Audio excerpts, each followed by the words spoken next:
it's much better when everyone else is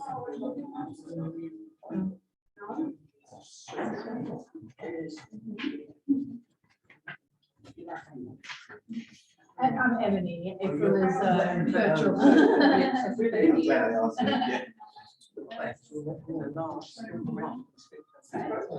What they have in 2 years, what they've ever had. Hi, Becky. Okay, okay. Yeah, it's quite difficult. We have to try and work around it. Some of the equipment we just opened this 2 years ago. All the equipment I was trained on, it was then, so we're trying to think about it now. So before I joined, I used to work for my housing. And literally just moved the office. This is November 19. I mean, it's until March 2020. So literally, you know, the office that we just moved to. That's it. You've got people coming in, so yesterday, and they're coming past and we're sitting there. What stairs do you go down to get out? So, still have some people still. There are people like from that one. Like, left in.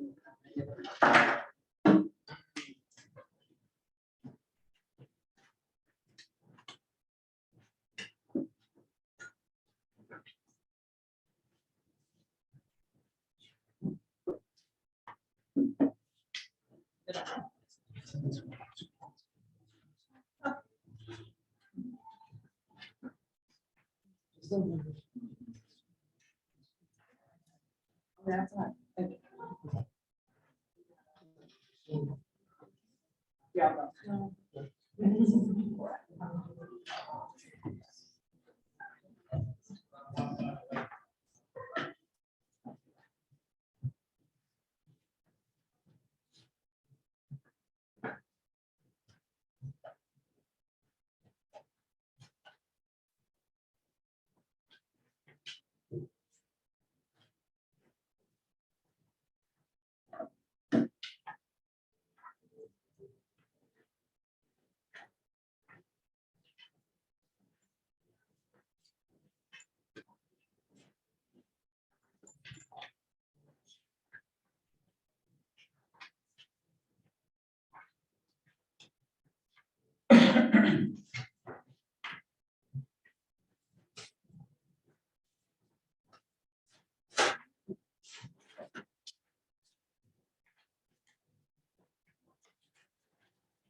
Yeah.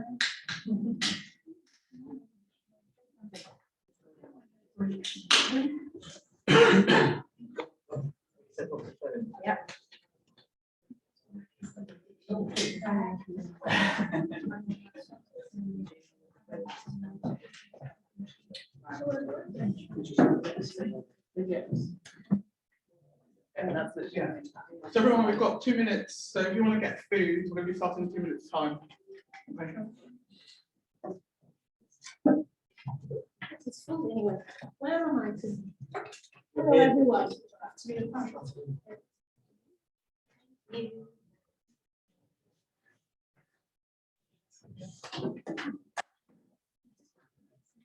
Yes.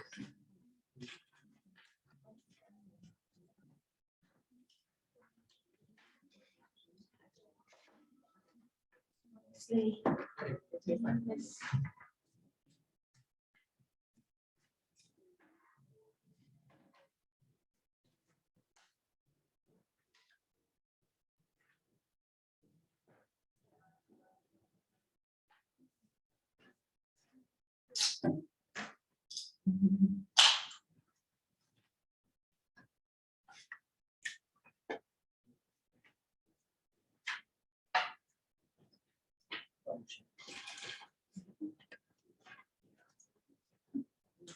14. You've got 14 minutes.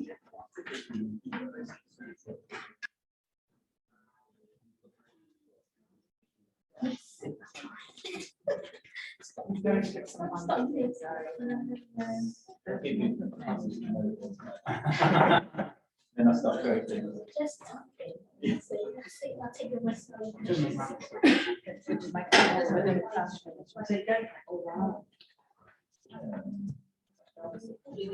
It's nice to be out tomorrow again. It's like my first time. I think it's on the- Next time. Yeah.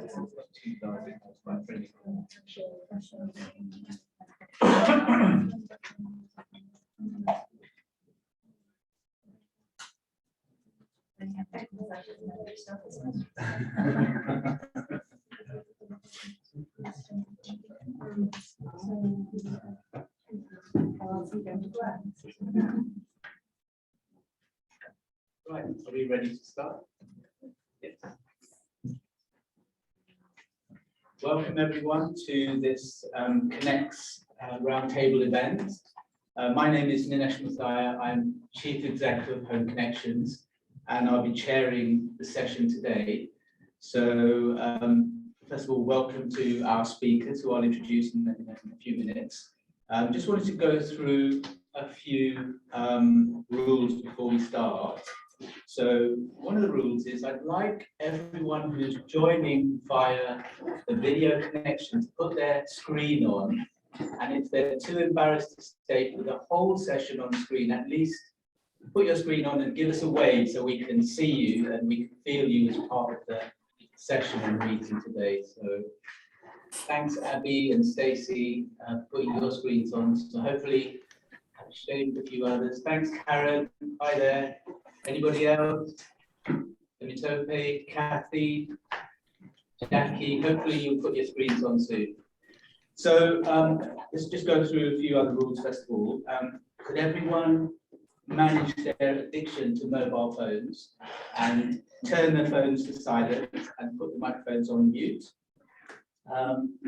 We do adhere to Chatham House rules, which means that everything that's said in this meeting stays in this meeting. So on that basis, we can be quite free and open in our conversations. You will be able to ask questions via the chat for those of you who are online, or by raising your hands. If you feel that you're raising your hands and nobody's paying attention, then maybe just shout and we'll make sure that you're called in. So yeah, that's the first round of kind of basic rules of the meeting. So today's session is entitled Showing Up as Your Whole Self, Why Authenticity is the Key to Career Success. I mentioned this to a friend of mine recently, that I was chairing this meeting on this particular topic, and they almost fell off their chair. They said, "Are you joking? I've been sacked from 3 jobs. I've gone to multiple employment tribunals for being my authentic self. And you want us all to be our authentic selves and put us out for this risk."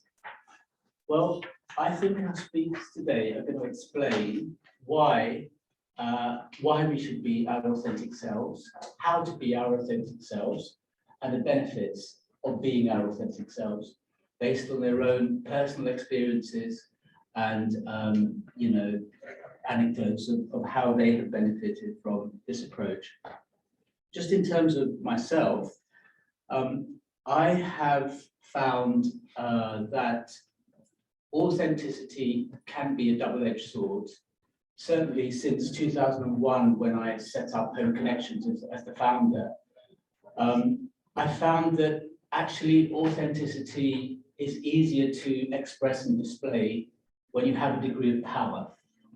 It is definitely a function of the power dynamic. And for those of us who are at different stages in our career, perhaps feeling less empowered and less certain and less confident, that's where the challenge of authenticity may lie.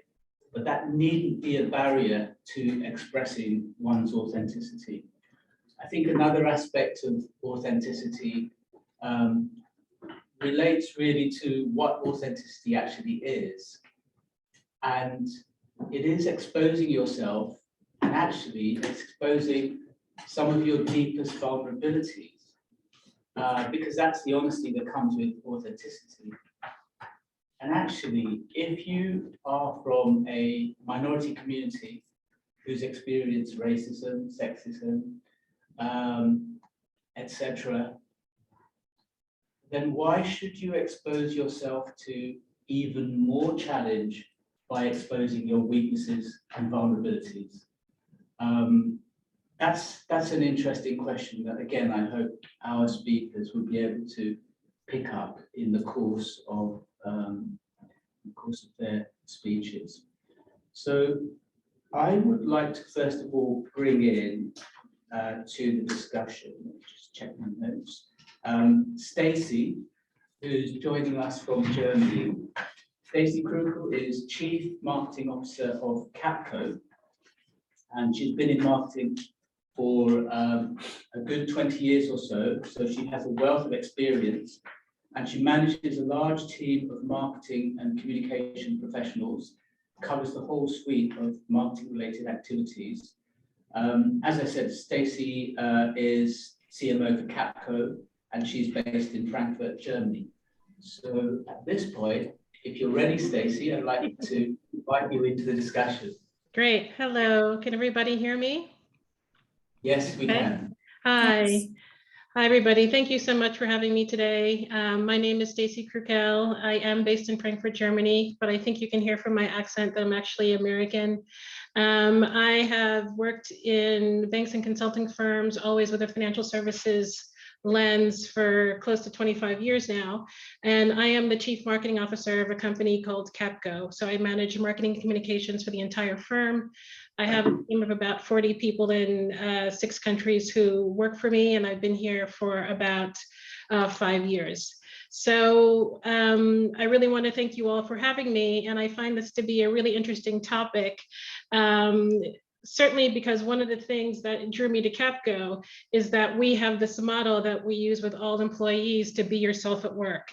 And it really is an essential part of the firm. It's why people come and stay here. It's the whole idea that if you bring your authentic self to work and you have diverse perspectives, that fosters innovation. And I have found that to be the case here, but I do agree that you can be more authentic the more senior you get in your role or in your career, and the more power you have. So I definitely agree with that statement. And I think that, the trick is finding that right balance about, especially when you're more junior or beginning your career, when you feel that you can be yourself, and choosing how you make yourself vulnerable and show yourself, versus when sometimes you may have to compromise a little bit. At least that's what I found in my career.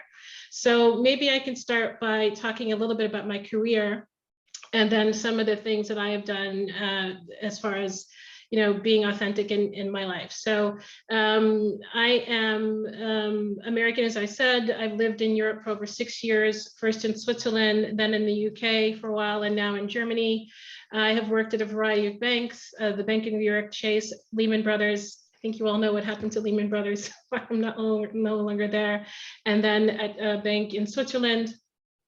And then I wanted to try something new, but still leverage some of the expertise that I had. And so I accepted this job at a consulting firm, and I've been here for 5 years and had a very successful run here so far. I come from a low-income immigrant family in New York. My family's from the Caribbean, and I certainly never imagined as a young child, coming from a low-income, diverse family, that I would make it to this position. And so I frequently spend a lot of time thinking about how I got this far. I think it's a variety of different things that we all do. You work very hard. There's always a little bit of luck, but then it's always been, trying to find that right balance of remaining who you are. And also, I think, knowing sometimes when you have to bend, and I'm also very ambitious. So I think it's all of those things about why I have gotten here. But I think if I want to think about my career and why I've been successful, especially in an industry that tends to be conservative, financial services and consulting are very conservative, and so you may not always feel that you can be yourself. I have tried to find ways to be authentic, but also understanding that your job, your career are not the only spaces for you to live your authentic life. And so I think part of the balance also is finding out when you do that in your workspaces and when you find other ways to do it outside of your workspaces. So if I can just leave you with several different things. One is try to find the right balance. As I said, I started my career in financial services. I worked at a building that was literally at 1 Wall Street. I started 20 years ago at a bank on Wall Street, and I decided that I was very ambitious. I wanted to be executive. I knew from a very young age I wanted to be a CMO. And so I began, I made a very definitive decision that I was going to dress the part of an executive. So at that time, the uniform that you wore when you worked on Wall Street was a suit every day, pearls, high heels. I did that. But then also, I made a point to choose ways, because so much of what you do about who you look can convey your personality, to show myself in a more authentic way. So I've worn my hair natural now for over 25 years. I've tried to do things also in the way that I speak and act that felt more authentic and less along the corporate sphere, to really just, kind of let people see a more authentic side, while at the same time projecting gravitas, but also trying to help redefine what in their mind an executive is, because clearly as a Black woman, I was not considered to be a traditional executive. So I think there's some education in there about educating people and taking them along on your journey, and also knowing when to balance things. So that was one thing, trying to find the right balance. I think the other ways that have helped me be credentialed, helped me be successful, is getting credentialed. So again, as a Black woman, certainly working in investment banking or Wall Street and financial services, you're not always assumed that you have a space at the table, right? There are not that many of us who do this. I've had people assume that I was the executive assistant or whatever, and I have found that not only dressing the part and looking the part, but also being credentialed, unfortunately, was one way to make space at the table, because if you have more traditional credentials, it automatically creates the sense of legitimacy for who you are. So again, when I was young, I made a very strategic decision to, apply to graduate school, to get a master's degree in business, to get certified and certifications that would help people see that I deserved a place at the table. So between projecting certain images of gravitas, trying to project the image of an executive, and then having those credentials, that helped people who were not used to seeing somebody like me have a space at the table. And I think the other way that I have been trying to, over the years, to make space for myself is that, I make sure I'm an SME in my field. And so I've been a marketer for decades now, and I make sure I stay on top of what's going on, and I read, learn all the time, even though now I'm senior. And I find that when people feel that you're credentialed and that you keep on top of what's going on in the industry, and you can talk and give them answers because you're staying on top of what's going on, when they ask you questions, you become indispensable and you become their go-to person. And so again, that helps to break down misconceptions of who you are, because you become the source of information and learning that they need in order to get their jobs done. And then just the last few things that I could say that I've always tried to do is try to find ways to be myself outside of work, because work is only one component of your life, even when you work long hours like many of us do.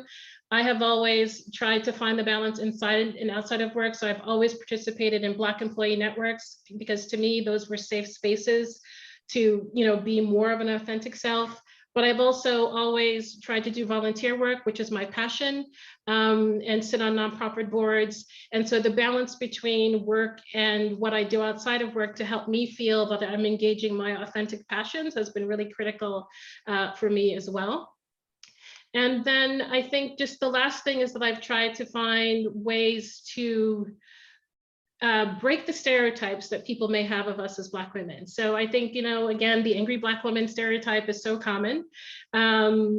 And my nature has never been to be that person, but sometimes I have found that my method to get what I need to get done is killing people with kindness.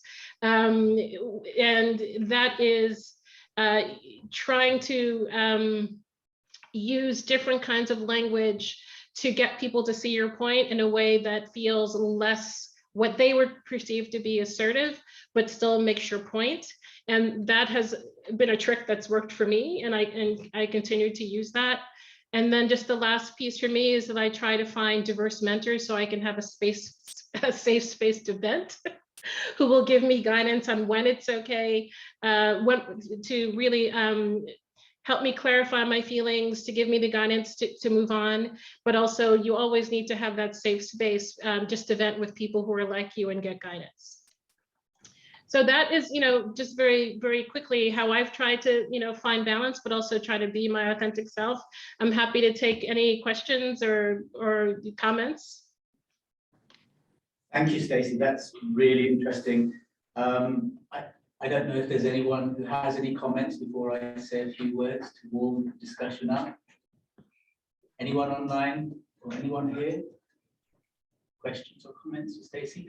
I have one, Stacey, and that is, you've described a very elite establishment world that you've had to trek your way through.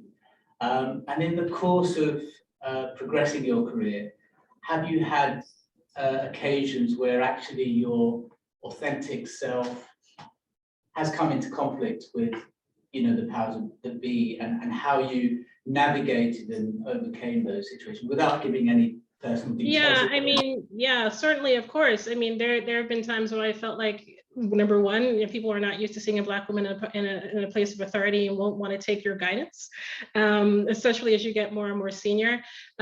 People assume that you're a certain level when you're something else, or just your style or who you are as a woman of color doesn't work. And so I've done a variety of different things. I've had situations where I've left jobs when I've had to.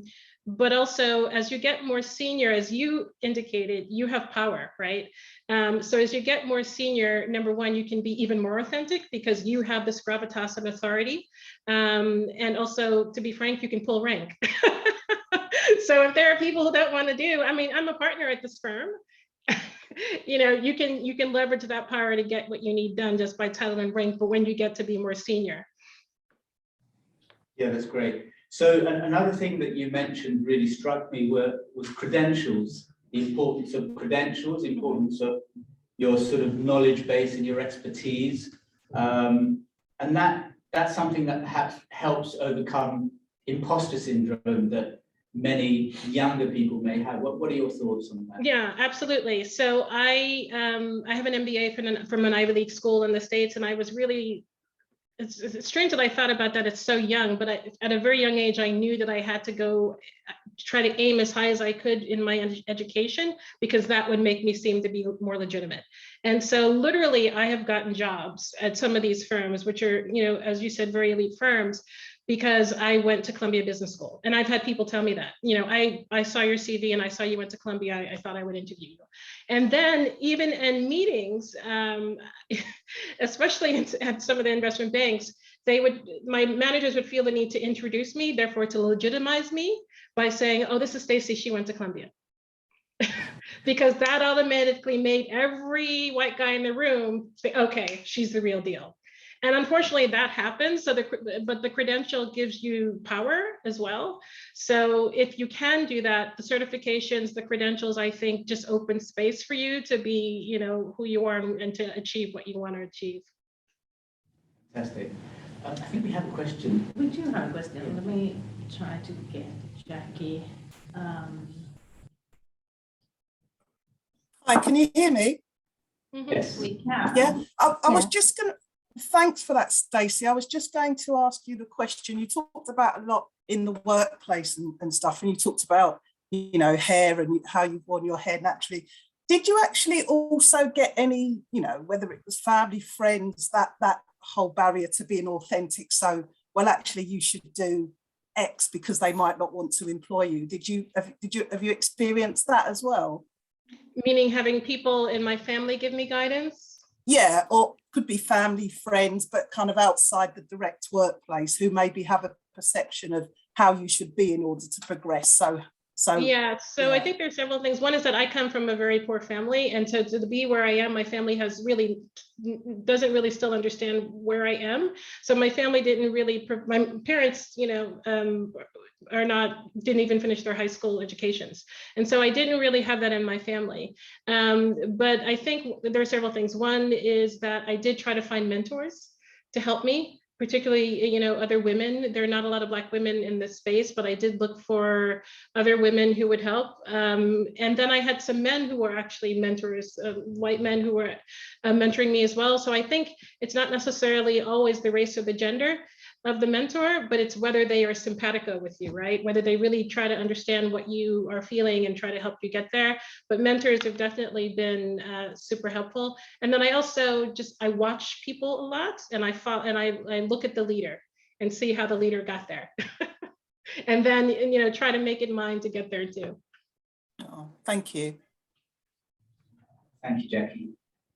Can I jump in with a question? Yeah, So sure, Stacey, of it's just as you've worked across different countries and cultures as well. Did you did that influence your authenticity, do you think, as you moved across those different cultures?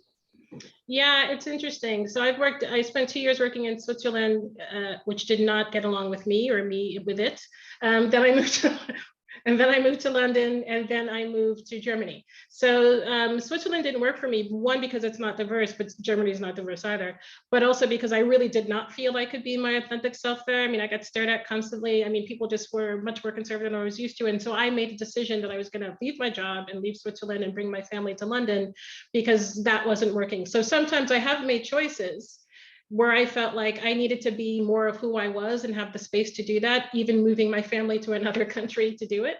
My husband's a musician, so his career is flexible, and I'm the breadwinner. So, they actually have followed me to these 3 countries. So yeah, I've made some big choices due to the cultural differences. London was a good thing for our family in some ways, because clearly there's a large diverse population. Germany is 1% Black, less than that.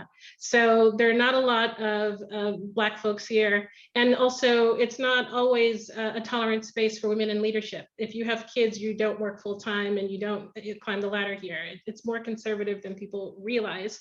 And yes, there have been cultural issues here.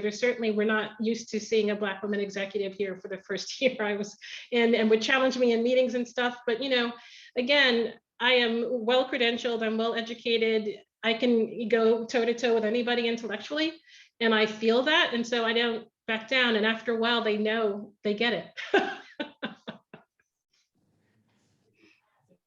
Thank you. I think we have a question from Cordelia as well. Sorry, yes. Could you introduce yourselves first before you ask your question, please, just so that we are reminded who you are? Hi, I'm Cordelia Johnny. I'm the head of diversity, or head of EDI for Stonewater. My question is, did you find that you had to create a new version of yourself to find your authentic self? Did you have to make changes and create a new version, like a better version of yourself to find your authentic self? That's interesting. So, I mean, I think clearly we evolve all the time, right? So have I evolved to be something different? Yes, but I think what's evolved is that I was a very shy, painfully shy, insecure child. And I think over time, becoming educated, getting credentialed, making sure I was really well informed, and also working at these elite firms and realizing that these people were not smarter than I was, in fact, were less smart than I was, have helped me evolve in confidence. And when you have confidence, you definitely feel that you can be confident not only in your work abilities and intellectual abilities. For me, that allowed me to be more of myself. So I guess the answer is yes, but it came for me over time. It really didn't start to feel that until I was in my 30s, and I'm in my 50s now. Thank you for that response. Any questions? We've got one, I think. Yes. Hi, Sorry, hi everyone. Is that all right to talk? Yeah, okay. I was just thinking that when you're really good at what you do, so you're really technically proficient, it helps to a certain points in the fact that in all the ways that you have described, so you can go head to head with them and stand on your own.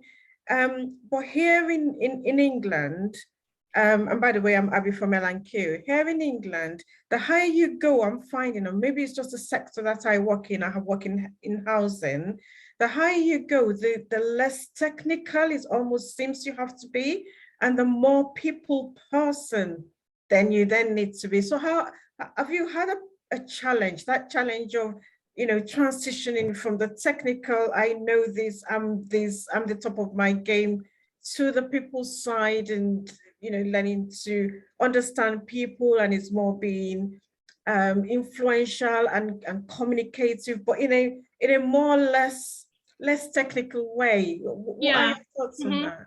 Yeah, I mean, I think there's several things. One, when I got to Capco, there were 3 people on the team, and now I manage a team of 40 people. So clearly I manage a lot of people, but also, the closer you get to the CEO, you have to manage up as well as down. So absolutely, I've had to learn much more people management skills. And I think I mentioned before, I was actually I am shy.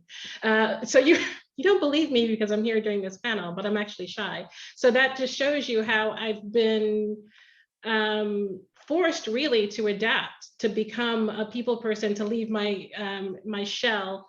Every day I come here and I leave my shell, I do this work, and then I go home and I go back into my shell. But I mean, that's the truth. I mean, I have evolved to be able to do this work, especially that interaction with people. When you're an introvert, I'm sure that you've read about introverts and how, it can be draining for us to interact with people. But I knew I wanted to do this. I knew I was ambitious. I knew that I would have to play that game, and I've learned how to do it. But then, yeah, I go back home and I hang around my kids for a while, then I put them to bed and I, go into my shell. Thank you, Stacey, and thank you, Abby, for that question. Any more questions here in the audience? No? If there's no more questions, then I think we can move on. We are running a little bit ahead of time, actually. So thank you very much, Stacey, for that contribution, and please do stay in the meeting if you can, so that we can draw you back in again a little bit later on. So yeah, as I said, we're running a little bit ahead of time, so gear yourself up for some more contributions and questions as we move on to the next speaker. So our next speaker is Jeffrey Williams. Jeffrey has been Global Head of Diversity, Equity and Inclusion at Dr. Martens. Dr. Martens, a very famous company I remember from my youth, not necessarily for the best of reasons. Certain people used to wear Dr. Martens in the streets and do quite bad things, but obviously that's a minority game. Jeffrey, over to you to give your contribution. Thank you. So I guess when Tunde asked me to speak about authenticity, it made me kind of pause and reflect and think, am I actually authentic? Am I truly showing up as myself? And I realized that as I looked at my career, there was probably 3 tranches or 3 journeys that I'd gone on. So I started my career when I was quite young, so around 11.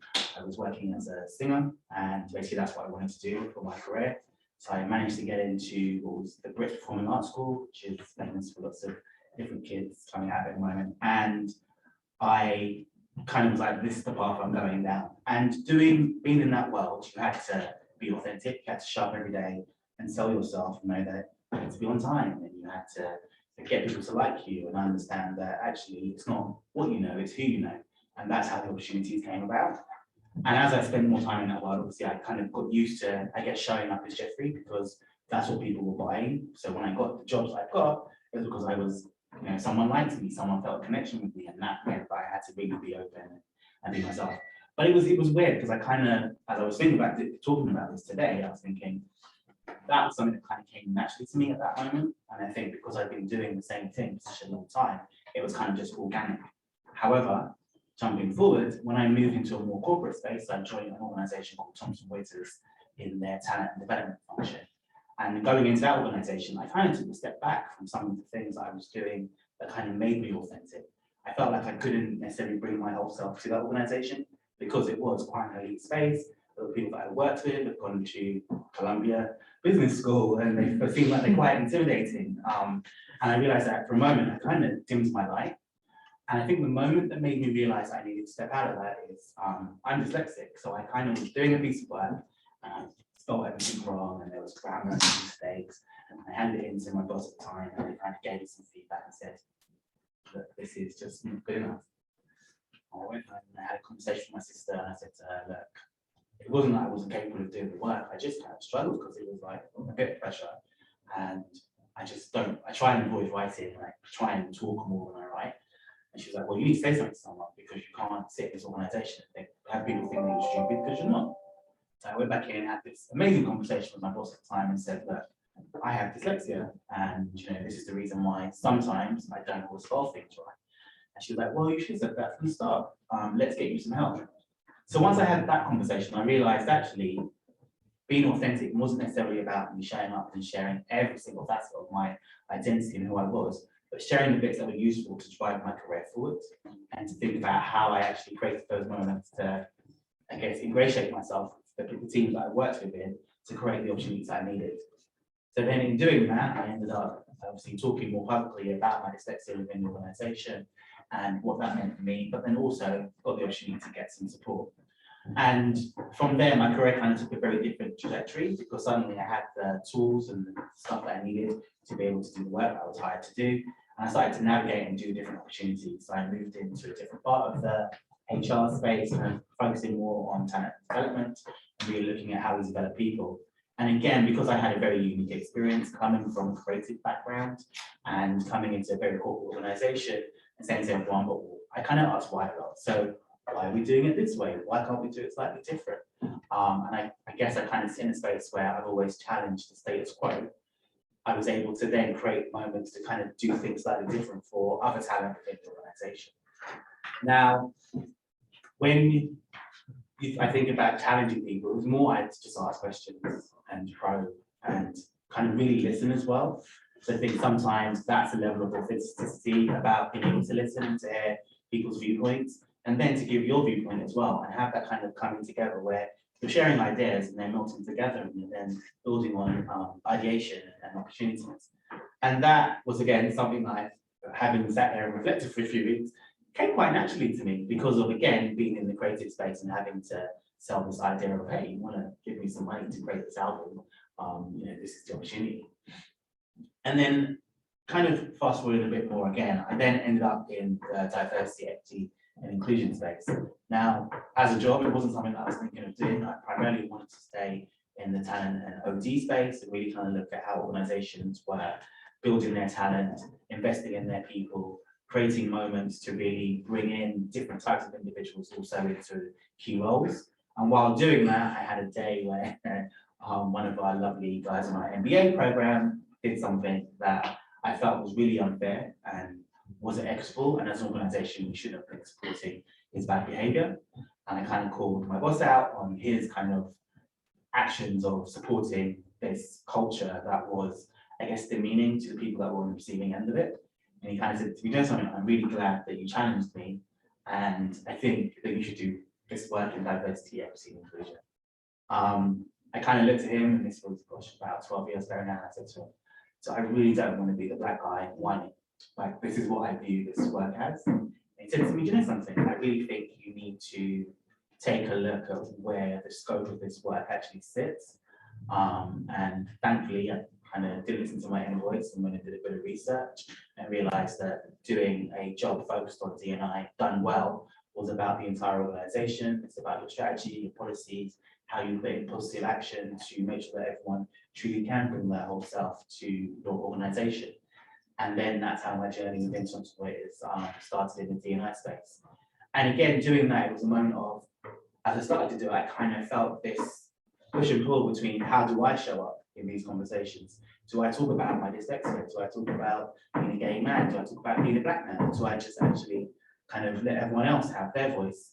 And what I realized was I needed to kind of share my narrative and my story of how I've ended up in the seats that I've ended up in and how I've created the various opportunities I've had throughout my career. Now, again, you know, that wasn't easy, but what I did realize I did was I kind of created moments outside of my day job to help me build on my leadership skills. So I started sitting on boards, I created my own nonprofit with a group of friends, and kind of then as I was demonstrating, I guess, leadership in a slightly different way outside of the organization.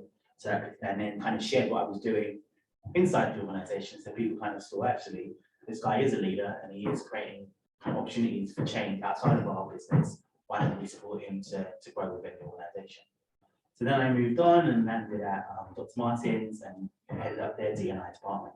And that was kind of interesting because, again, totally different sector than the Thomson Reuters organization, a lot more creative, a lot smaller. Thomson Reuters was about 65,000 people. And my team, when I left Thomson Reuters, was about 15 individuals. And then when I joined Dr. Martins, it was me by myself trying to, I guess, influence a leadership team, talking about the history of the brand and what that means to people from diverse communities, and the fact that they may not always want to engage with the product and what could we be doing differently to highlight where we are right now as an organization, but also what the product actually means. And again, there was a moment of me having to really show up, drive an agenda, take everyone on a journey, because they wanted to do the work, but most of the time when we talk about the subject, people get really anxious. They're scared they're going to say the wrong thing. They're worried that they don't know enough. And I kind of will say to everyone, really, this is about us treating people with respect, kind of getting to build your teams and understand how your team can come into your organization and get them to deliver. And part of that is the leader being authentic and saying, actually, I don't know the answer to everything, but I want to know, and I want you to tell me. As someone that sits in my team, I really want you to be a part of educating me on how I can support you in the right ways. One of the things I was thinking about was, again, as sharing the idea of being authentic. So for those of you that are based in London, obviously there's a thing called Notting Hill Carnival that happens every year. My family are also from the Caribbean, and I go every year and sometimes be in a band, take part, have a lot of fun. But when I used to go back into work, especially when I was at Thomson Reuters, I didn't always talk about it. So I remember being in a meeting and someone said, "Oh, what did you do this August bank holiday?" And I said, "Oh, you know, I was out and had a fun weekend." And that was kind of it. And end of the conversation. Then my other colleague walked in and they said, "Oh my God, Jeffrey, I think I saw you on a film this weekend." And I was like, "Yeah, I was." And then everyone was like, "Oh, tell us more." So then I started having this conversation about the carnival. And one of my colleagues was like, "But is it really safe?" Yeah, it's safe. It's safer than Glastonbury. If you look at statistics, there's less deaths, there's less accidents. And she's like, "Oh, if I was to believe the media, that wouldn't be what I would think." And it was a moment of me realizing, actually, by me sharing my journey, my story, the things that I do within my culture, the things that connect me to my identity, I'm also educating those that I work with. And then I obviously end up in the D&I space. So I think one of the things that I think everyone thinking about authenticity needs to think about is finding those moments to really understand your core values and what's important to you. And I think that's what's driven my authenticity, is making sure that I understand what I'm willing to accept and what I will walk away from. I think it's about being open to share your story, but picking the moments that, again, obviously work for you, not sharing everything, because that doesn't always work, and it can obviously turn people off, like Anisha's friend who's been in tribunals. It's that thing of really thinking, what are the points, what are the things that are relevant to the work that you're doing, but also to where you want your career to go. I think for me, I've found other avenues to be creative and to find enjoyment, as I said, so working with young people, but also creating short films and working with my friends to do those activities. And I think having those moments that sit outside of your day job as well to kind of participate in other things helps you grow, helps your brain grow, helps you think about the world in slightly different ways. And I think finally it's about demonstrating that you can be your own leader, and in doing that, it's kind of finding your center and what it means for you. So I think sometimes we kind of look up and think, "Oh, I need to be like X," and really you can only be yourself, because that's how you will be your best version of yourself. I think sometimes we kind of think we need to mirror other people, and that's not, for me personally, how I see you having success. So I'm gonna stop talking there, but Thank you, Jeffrey. That was really interesting. let me throw it to the floor first of all. Anyone have any questions or? I have a question. Yes, go ahead. So it's really interesting, Jeffrey. I was like that then when I was listening to you. It's really interesting. How did you build up the psychological safety with the team to get them to be authentic? Because some people are very guarded about opening up themselves. You know, and I think that's all the way through the hierarchy. It's not just. So I think for me throughout, especially for the work that I do now, it's a little bit of me sharing authentically. So, you know, doing things like that, talk a lot.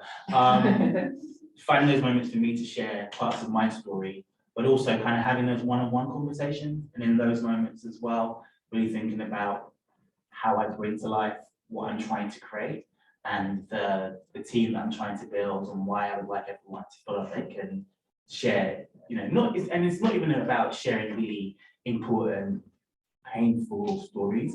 It's like the simple thing of being able to say, actually, I'm going to leave the office early today because I'm going to go and pick up my son. And I think that's what I'm encouraging people to do, more so than when I was 14, I got locked in the cupboard. Yeah. And I think that's. If they want to share that. If they want to share that, they Safe place, can. But I think, you know, it's not, we're not trying to get everyone to go there. We're really just trying to get everyone to be more transparent about kind of day-to-day interactions and how they might need to be supported in the team. So I kind of do it that way. And I think, sorry, just to and I think the tone effect from the top. Yeah. As well, because if you think about mental health in the sector, we haven't, I mean, it's only now through conversations that Eileen Evans has had that, you know, mental health is in the forefront of discussions now. So I do definitely, sorry to interrupt, definitely think that tone, if employees see their leaders being candid and open about these kind of issues, then that will cascade down. Sorry, I just. I just wanted to make the observation really that, because sometimes it's like you said, oh, I don't want to be seen as the black guy. Blah, blah. I think it has to come from experience, because your point about mental health was, you know, it's in the news, we talk about it, but actually until you experience something and sharing peace, after my wife died, nobody knew what to do. People would avoid me, they'd avoid eye contact. And I had to speak to people. I had to make them talk to me because it was this really uncomfortable place. What do you do talking about dead people? And she keeps saying the word dead. And I'm like, because I didn't lose her. You know, didn't leave her in a supermarket. And they were like, oh my God, we're talking about it again in another meeting. But it's that piece of that honesty and openness, but just how people kind of can relate to that, realise that it is real. And I think through all of life, if you can't do that piece, you're not going to get to that bit. And it's interesting that the things that we talked about today are very much about, it has to be based on some personal experience. Thanks, Jo. Did you want to? No, I'll touch on that when I share my story. I just resonate with what you're saying because it's part of what I'm going to share. That's why I'm going, yes. I can feel the yeses coming through. Anyone else want to add? Yes. Just a few really. Certainly very successful, and it's great hearing what you're saying, and I'm sure I'm looking forward to your update as well. In terms of tokenism, that's one way of putting it. Certainly EDI, even last since George Floyd, really has put it out there. And my experience has been quite interesting. And recently I've got my first board role, so I'm delighted with that. But during my interview process, which was many, I got a sense of, okay, I think she's obviously got lots of the skills and qualities we need, but in the back of my head, it's about EDI and you need to get a black person on the board, because certainly for this organisation I'm on at the moment, I am the only one. Have you experienced that at all yourselves, and how, in terms of keeping authentic, how do you remain authentic in environments where you kind of think you're on there because they need to get some of that black person to just have a bit of credibility, so to speak? Not necessarily the case fully, but that's certainly been my sense for a few months. So for me, I've been obviously in the before it was the cool bit clear on the table. But I think when I have been approached to do things, I have kind of looked at it, whether it's, can I do it? Do I want to do it? And why do they want me? And I think that's the question that I've been asking most of the time. And when I felt like it's been tokenism, I have for my values, just walked away and been like, actually, it's not for me, because I don't want to walk in and you expect me to answer every question that has a context to do with race. I can only speak to my experience. And I think also doing the work that I do, I then have to challenge, leaders, the people that I work with, to not go and say, oh, well, actually, I only want a X person for this role, because that's discrimination. And what we are looking at is trying to create moments of positive action where, regardless of who you are, you get a seat at the table. One of my friends said something to me quite funny the other day. She said to me, we're having the same conversation. She said to me, do you know something? I actually will just accept, and I'll walk in through those doors, and I will deliver, and I will open the door for others that look like me to walk in and to have that seat at that table. So I think there's obviously two ways to look at it. I personally will walk away because I think it sits against my core values. For my friend, she will go in and open those doors. So, I think to add to the conversation, I agree that about those two approaches, and I am in a similar position where I am the only minority on the board, and the way I've dealt with it is whenever I'm given the opportunity, I'll speak out. So I recall speaking to the chief exec of that organization. I'm on a committee, I'm on the main board, about exactly that, and I was struck by how open he was about, yes, we've got a problem. Because when I look at all the managers and the layers down, I can't see the talent coming. And it's something that I'm speaking to HR about, because if we continue doing things the same way we're doing, then no wonder we're landing where we are. So yes, it can be uncomfortable being the only person there, but sometimes it's a door of opportunity to try and influence and be that change. I think that's the approach I've taken, definitely. And it's just encouraging to hear that you similar experience. Can I ask just one thing, because we mentioned about being the only person in that room. Then in this case, are you the authentic self, or you representing a lot of other?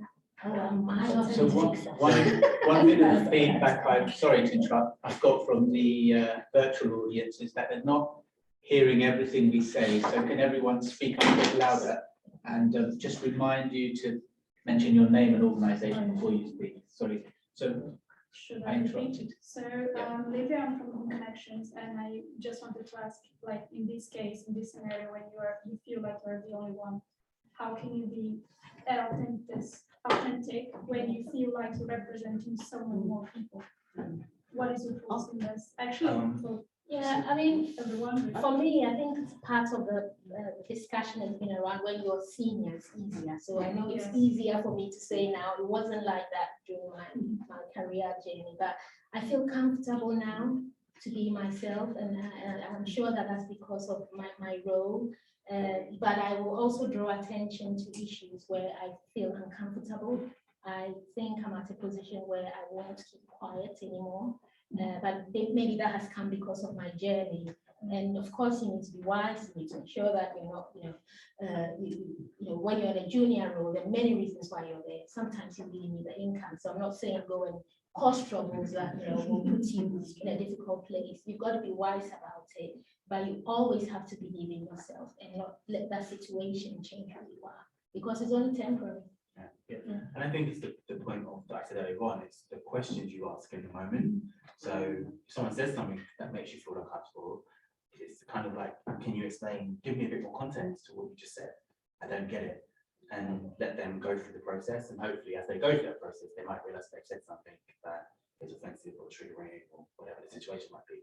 Or I think it's also that moment of how do you personally feel? And I think it's that point whether you stick around long enough after the fact to have to challenge them, or whether you move on to somewhere else that you feel like you can be your authentic self at the level you're at. And that really resonates with me, your examples of questions and asking questions. We're in the IT sector, and probably similar to many other technical sectors where actually you feel quite threatened in terms of how much knowledge you have. And just simply asking that question, why and how, is so empowering, because what you realize then is that actually the person you're asking doesn't know either, or doesn't know it that well. But until you ask that question, you didn't realize that.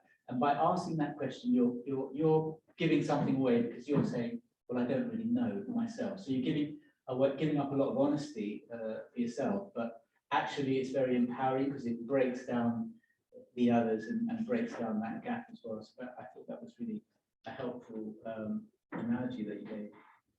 Who else would like to Can I contribute? just pick up Jo. something that said about how do you know when you're being authentic and that discussion about you can only be yourself? Those of you who know me know that I've always got something to say, and that's my authentic self, and that is I am on a soapbox, and I will campaign for others because I feel I've got the strength to do it, and I don't expect somebody else to do it. So being your authentic self doesn't mean you just have to look. You could kind of find where your strengths are and do that. So the piece about you can only represent yourself or kind of other groups if you feel comfortable doing that and speaking out. So I expect people to speak out if they see something out of place or somebody says something that doesn't necessarily apply to them, because I would. And you know, I just, if somebody says something that's racist in the meeting, I'll say, hang on a second, well, that's not appropriate, or you know. And so I think you kind of get that balance, but it has to be your authentic pieces about how it is in you. Yeah. Can I? Yes, please. A couple of people have mentioned it already about the appropriateness of what you mean by authenticity. I've always wondered about that question when people say bring your whole self to work, because we're multidimensional people. We are, you know, we have various, I'm white, I'm mother, you know, there's various elements to me. So my question is it really, we can create inclusive environments where we actually feel people can feel comfortable, psychologically safe enough to be able to do things, but can you really actually ever bring your whole self to it? I particularly have a problem with that phrase because I think it's problematic to say people, because what if I don't want to bring that part of me to work? You know, there is elements of me that I want to keep for myself, or I want to keep fulfilled in another form. So I just, you know, people, it's often said, oh, we want this to be an environment where everyone can bring their own self to work. What does that actually mean? Is it in tangible forms? So yeah, that's the question I wanted to ask. So I don't actually use that phrase ever. I try and say I want people to come to work and do their best work. Because I feel like that's what we're trying to create. And I do feel like the authenticity part comes in the microcosm within the very small team that you sit within. It isn't in the broader organization, because the broader organization has its own ebbs and flows. It's more about that piece of when you know, the 20 people that you engage with on a weekly basis, they're the people that you can show up and really be yourself. And they can see when you're having a down moment, and they can help lift you up at that moment and say, actually, you know, leave, go home, go and do what you need to do. And I think that's what organizations need to be working towards. And there's a whole bit in the middle right now, because everyone's on this kind of inclusion piece and talking about the fact that inclusion is you bring your whole self to work, but that's not what we really want. We do want people to do their best work and to come to your organization, feel like they can deliver that for you. And I think there's a need to change the conversation, change the narrative a bit, which I'm trying to do, but I'm you're only one person. You can all do it. And I think there's also, sorry. So I disagree with that, and I guess it depends in the context and where you work. If you're the only person of colour and you're working with, let's say, for example, a man with consultancy, you're the only person of colour, I don't think you can bring yourself to work, your real self to work, because of the stereotypes that these people might. If you've had conversations, that been slightly, challenging or stereotypical, then why, the example that you said about Notting Hill, or if you felt really comfortable, why wouldn't you just share that? Say, oh, you went to Notting Hill, it was it, when the person said, oh, well, you're Notting Hill, was that a white person who said that? And that's when you felt comfortable. So obviously it's so comfortable to showing that aspect. But I think that was, gosh, 15 years ago, so I was in a very different place probably. But I do think now on reflection, if I was to say to someone, talk about those things. And I think if you hear someone, if you're in a management consulting firm and you hear someone saying something, I think regardless of your seniority, I think now is more than ever is the time that people need to say something. And that's why I said it's not necessarily about bringing your whole self to work. It's about finding the space so that you can work in your best way. Now, I personally feel sharing that I was at Normal Carnival enabled me to do my best work. So I wasn't going to share that. But I did share other things that I felt would be beneficial to me doing my best work within the organization.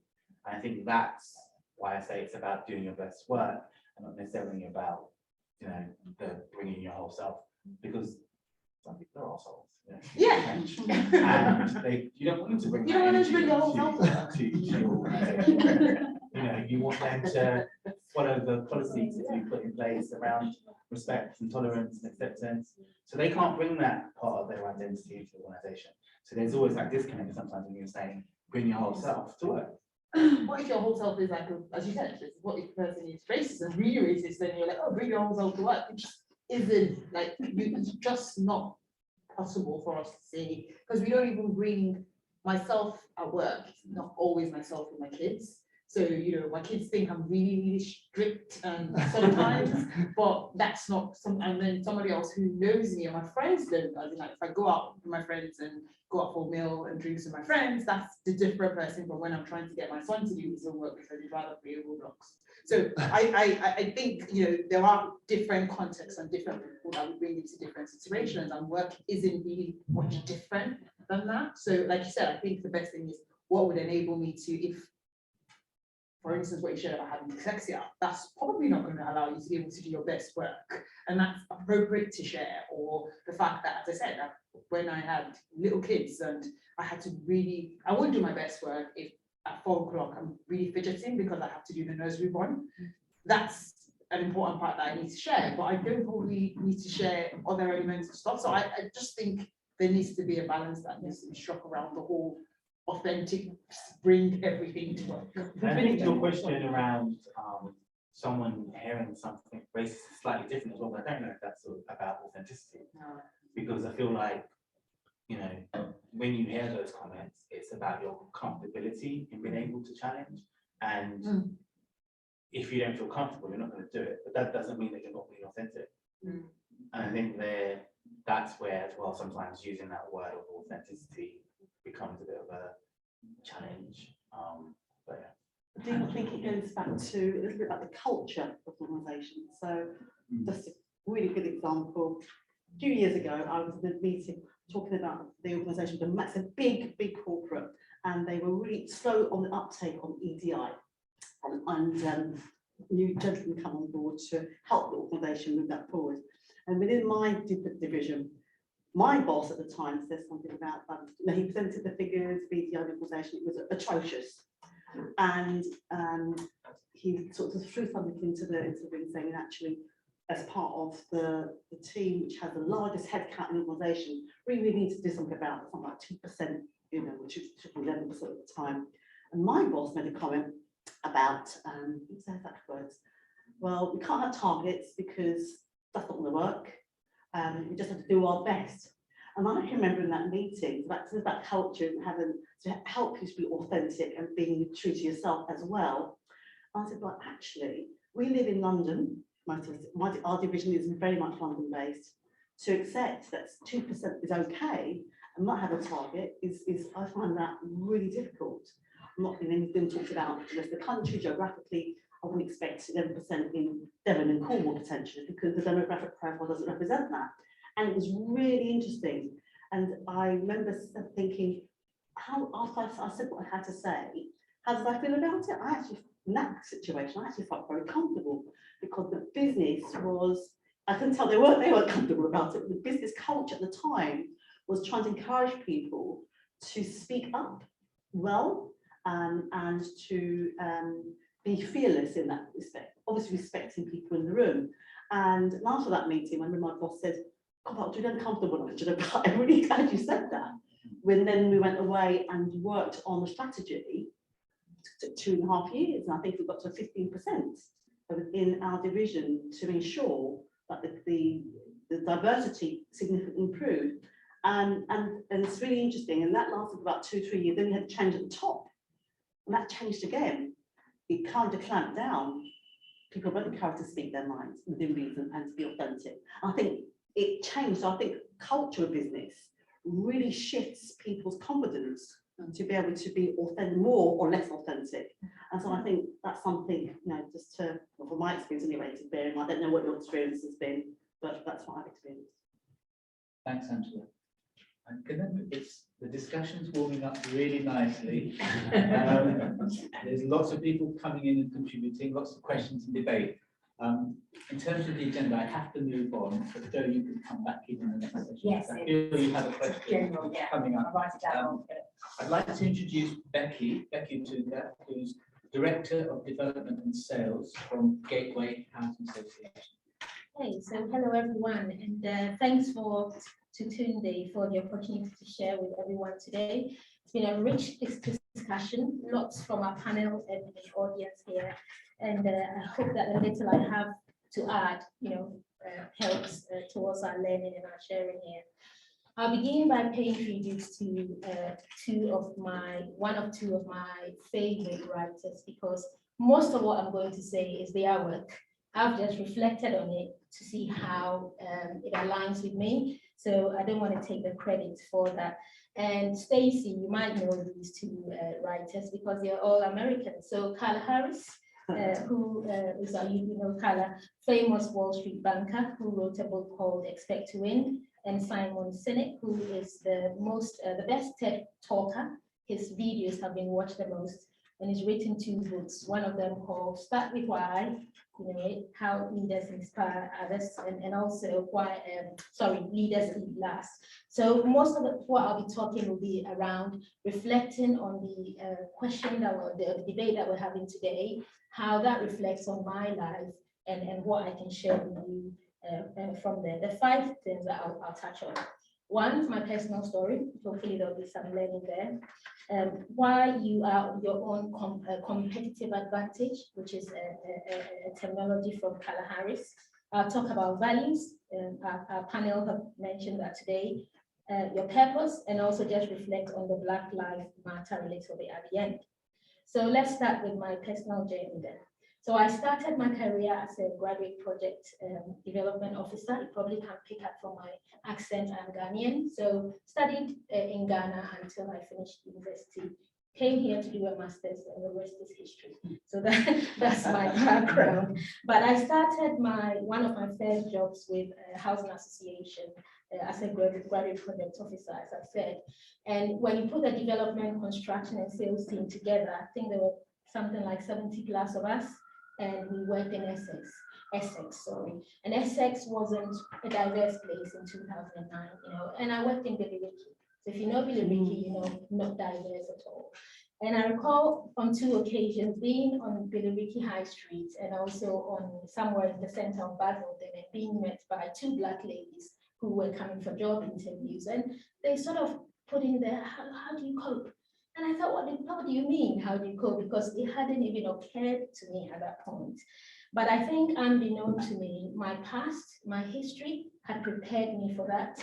And it didn't click until quite some time after my career progressed. So through promotions, through sponsors, which is really important, and most of them, I must say, were not from the Black ethnic community. They were white people who saw the potential and encouraged me.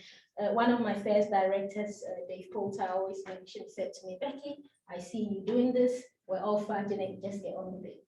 But he saw the potential and he saw my inhibitions and said to me, you can do this, get going with it. So I'm grateful for those sponsors. So how has my past prepared me for my future and shaped my authenticity? Now, Carla Harris shared a story which is similar to mine. In her book, Expect to Win, she talks about, she went to Harvard, she was very bright, she competed at the top, and her whole ideology about work was around meritocracy. So you work hard, you get promoted, and you get authority, and that is how you become a leader. But then she read the definition of meritocracy, and in there was the word objective. So she thought, hang on a minute, if something is objective, then that means that it's not a given that I will get up there. And so she began to reflect on it. But she had this ideology of, don't get it twisted. I'm a corporate banker. I walk here and I show my power and authority. And it struck her when, during one of those sessions when, as bankers do, was pitching to a client, her colleague said, oh, you want to know about Carla? She's a gospel singer, she's that. And she thought, hang on a minute, this is not the place to say that. I'm a banker and I don't want that part of my life shared in public. But she realized that the clients engaged. They got, oh, your color, you sing.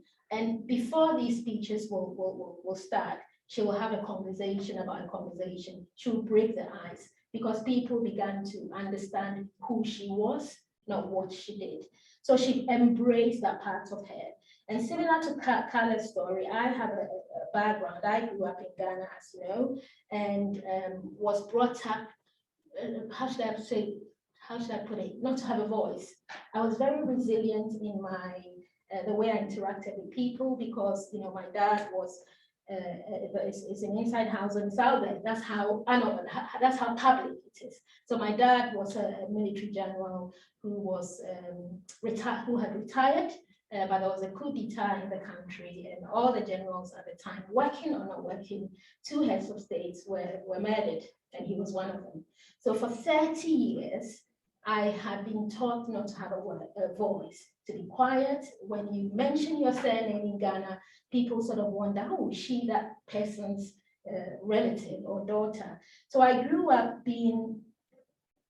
always trying to be in the shadows, you know, but I think the advantage of that, if you can call it an advantage at all, was that I had a lot of resilience to deal with rejection.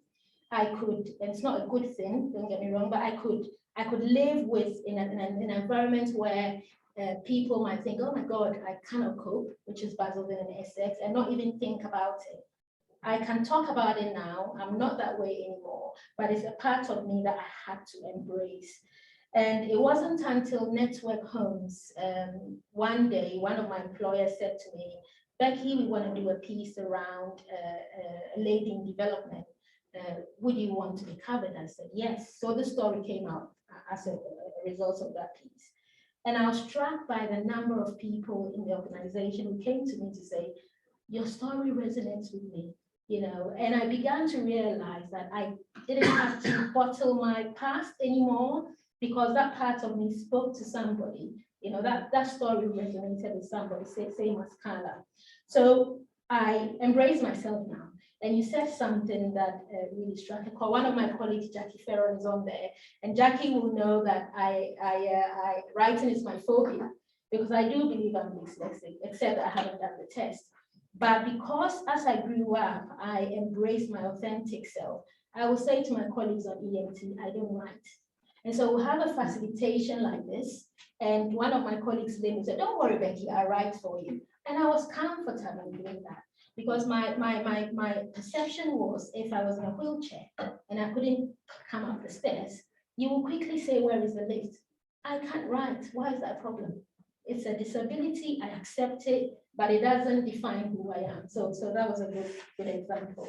So what I'm trying to say here is that there might be aspects of your life where you feel bottled in or uncomfortable. Reflect on it. I'm not saying go tell everybody the story, but if you feel that it would make a difference in you accepting who you are and your authentic self, then bring it out. But don't let that discourage you at all. And Carla says you are your own competitive advantage, and that's who I am. I know nobody can be me as I can be me, and I embrace that totally. So moving quickly then to values. And I think values are very important. And every organization I know has defined its values. And if you don't know it, look on your intranet, look on your website, it's there. So there's a fine balance between authenticity and your company's values and your personal values. And it's really important that you check how those align. Maybe not all of them, but some of them should align. And also check the adjectives that are associated in those values and how they relate to your role. So I know as a strategic person or director, I know that I'm expected to be visionary, but I'm also expected to be empathetic because I'm leading people. Those are the values associated with success in my seat. And when I then look at a company's values, how do they fit in? Will that allow me to be authentic or not? And at a senior level, it's easy, as Stacey shared, say, I can do the job. At a junior level, you might not be able to do so. It's difficult. I understand that. But even so, when you've got the opportunity to change careers, don't just go for the job because it's the job. Take your time to look at the values, look at the people, think about the leadership, and how that might influence who your authentic self will be before you go for that role. And I think that we need to demonstrate the values that we associate ourselves with authentically. And where the organization you work allows you to be yourself, then you will thrive because you can, show those values. And I've been very lucky at Gateway. I work with 4 executives. Jackie's online now to tell you we were ourselves. We just were ourselves. And I think that showed in the organization, because if we can come to work and have fun, all the things that we've done, I won't tell you, but just be yourself. And then the rest of the organization realize that they can be who they are, and it's fine, and we can still perform. And aligned with your values are your purpose. And this is where I bring in Simon Sinek and his books. And Simon talks about, I haven't got a piece of paper here, but imagine 3 circles with why in the middle, and then how next, and then what on the outward side. And he talks about, most of us talk about what we do. I'm a housing officer, I'm a director. How we do it, or I manage a team, but why do we do it? And that's the most important thing. And it's those who understand why they do what they do are the ones who are able to bring their authentic selves to work. So I did a little exercise with my team a while ago, and I said to my colleague, this is your project. She said, yes. I said, what is it? It's a project. What do we do? I manage it. I said, why do we manage these, 21 homes that we're going to provide for rent and shared ownership? Why are we doing it? And I got a standard social housing spill. Oh, we provide for affordable homes for affordable people. I said, no. Why do we do this? And begin to think about the people that will live in these homes, the impacts that you would have on them. And when you begin to look at things from that perspective, you've got that desire to do more. It's not a job anymore. And in those times when you are having to make difficult decisions or you're not motivated, it's the why you do it that's going to get you out of bed. And there's a story that I say to my son all the time. And I say it respectfully because I don't want it to paint a picture that is demeaning to our tenants in any way. I know some of our tenants work, they do well, and that's what we want. That's why we do what we do. But there are also some of our tenants who are challenged, and that's why I'm in social housing. And the picture that I paint to him, I say to him, stop Kevin, I say to him, you've got a room, right? He goes, yes. I said, well, imagine a child who's writing the GCSE exams. They've got 3 other kids, siblings, and they live with their mom in a bedsit. This young gentleman, the lady writing the GCSE exams, has to study in that bedsit, whilst 3 of their siblings, all they want to do is to play, and they haven't got the space for it. They've got to do it in that room. Think about the impact that is going to have on that child. Are they going to have the space to study? Are they going to do well? I'm not saying if you don't pass your GCSEs, you won't do well. Of course you can do well. But if we think along the lines of that, GCSE paper for this case study, will that impact the opportunities? Just not having that space, just not having that, provision of a home, then goes on to cascade in many ways. And that is why I do what I do, because I know that every email I type, every project I put together is going to help somebody like that, to do better. And so I've got that persona in my mind, and that is why I do this. So think about why. Why are you doing this? Are you doing it for the money? And sometimes we do need the money, but as you get the opportunity, delve more and choose your careers wisely. And I end on the Black Lives Matter issue. I think it's been a good catalyst. I mean, the fact that we're having this discussion today, says a lot. I think somebody referred to it. And I don't think when I started my career, I would have dreamed ever of sitting in a room and having the opportunity to just talk about this. So I think it's been a catalyst and a driver for the group. And I end there. Thank you, Becky. That was a really great contribution. And thank you for sharing the personal, intimate stories as well in terms of your life, really, and your history. A couple of things that I picked up from that, really.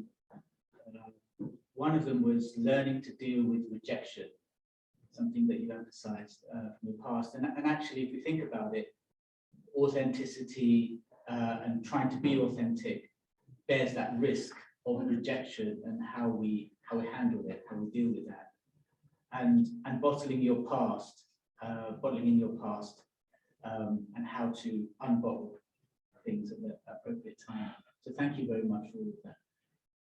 We have a few minutes before a break, so we're going to have a comfort break at 2:50. So we've got about 5 minutes for any immediate questions from the audience here or from online. So who's first? Joe? Is there anyone online with a question? Not yet. Joe, go for it. It was around the discussions that we had earlier, and also what you were just saying, that I was always taught that just because you, you know, you're very honest and you want to say something, that person may not be in a place to hear it. We're talking about, do we do something? Do we say something? And making sure that that other person, that other team, that other organisation is in a place to deal with the message that you're giving is important. And I think we're talking about us being authentic, but actually to be listened to and in order to make a difference. It's about, are they open? And if they're not open, we move to another job.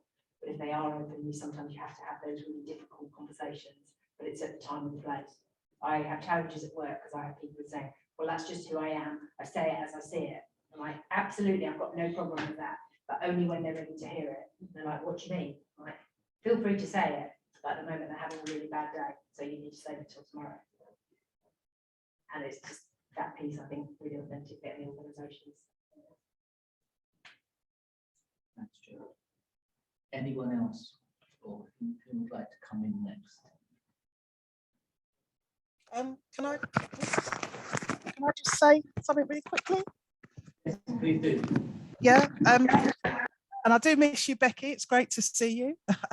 But just talking about, you mentioned about being able to be your authentic self within an executive or within your peer group, which I think is incredibly important. And I think the other element is that I think you can also learn from others, and people have talked about how difficult it can be in terms of more junior staff sometimes coming as their authentic self, and I think that's true. But just sharing an experience that I had with Becky when I was working at Gateway, we had quite a junior set of people. I don't know if you remember, Becky, called the Wellbeing Crew.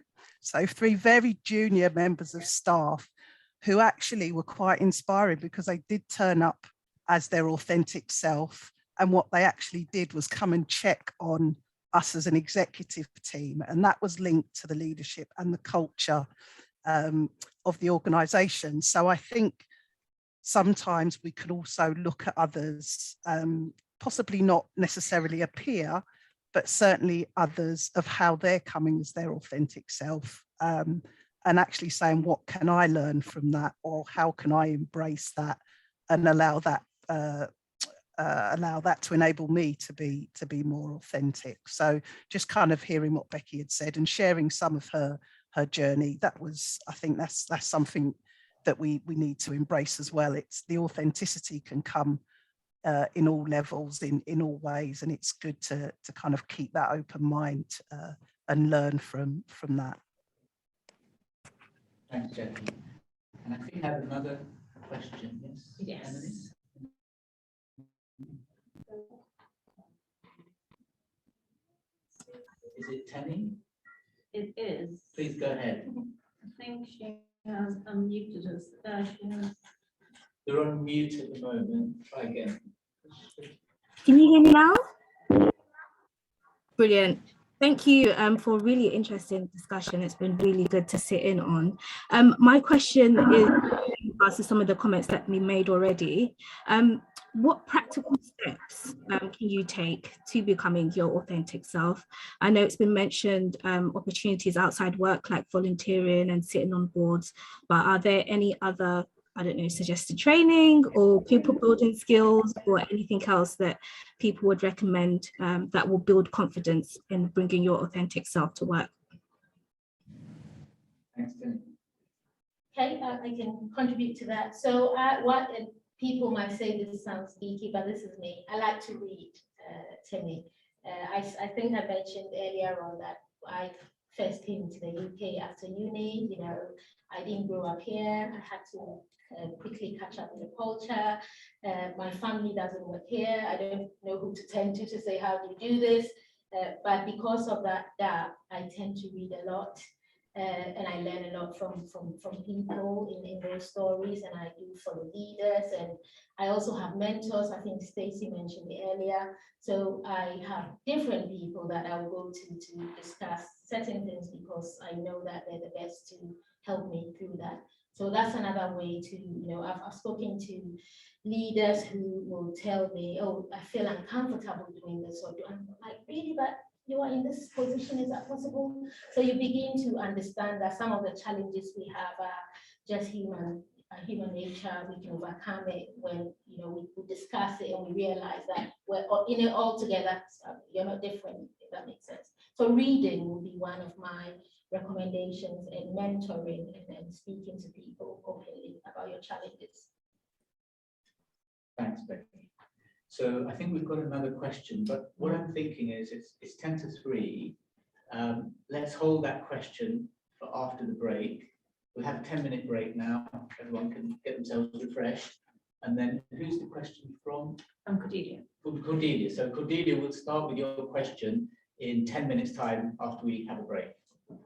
Thank you.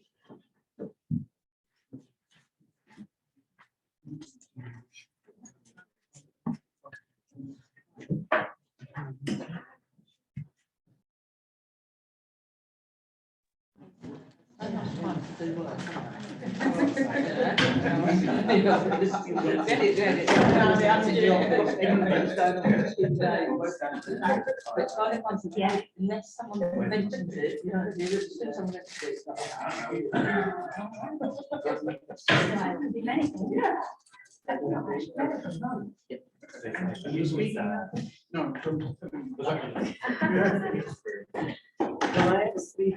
So I have a board meeting which is with Middlesex University.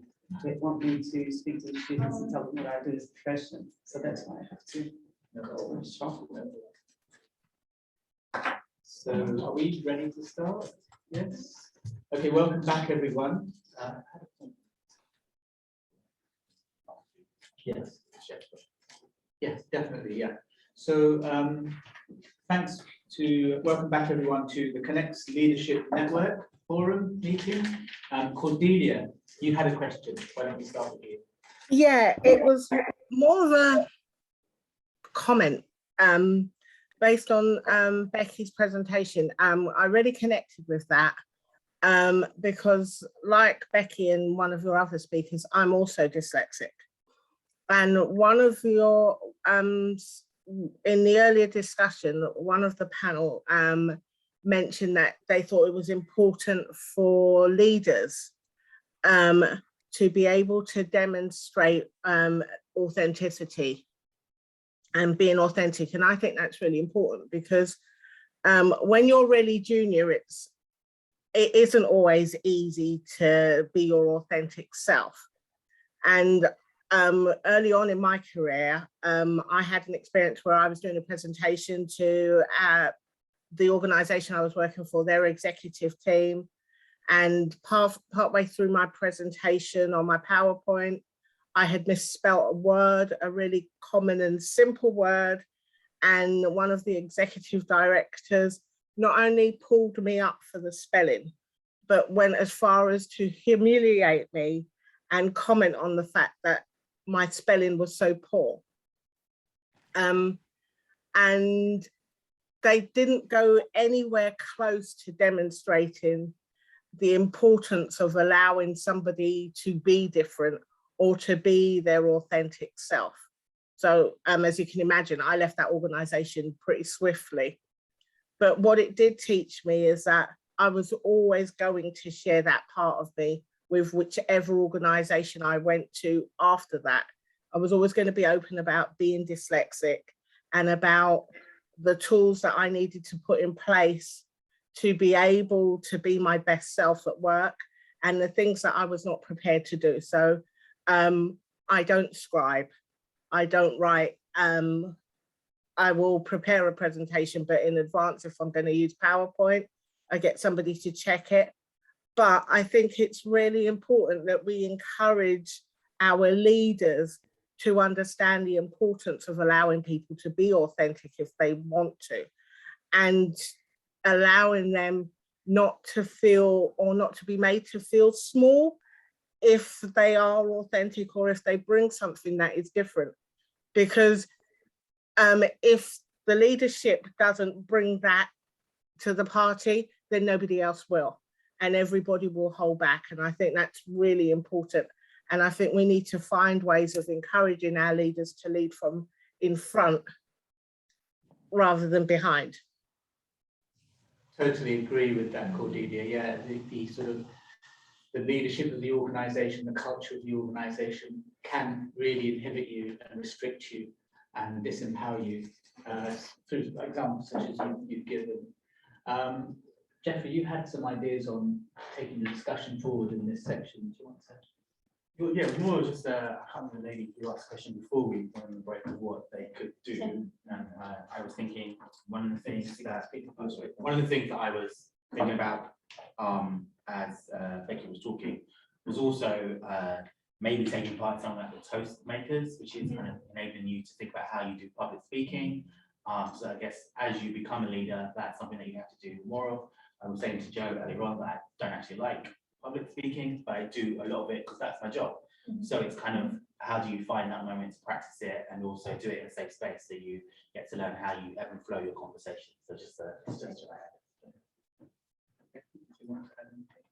No, not on this one, yeah. Can I add something Yes, to that please. discussion as well?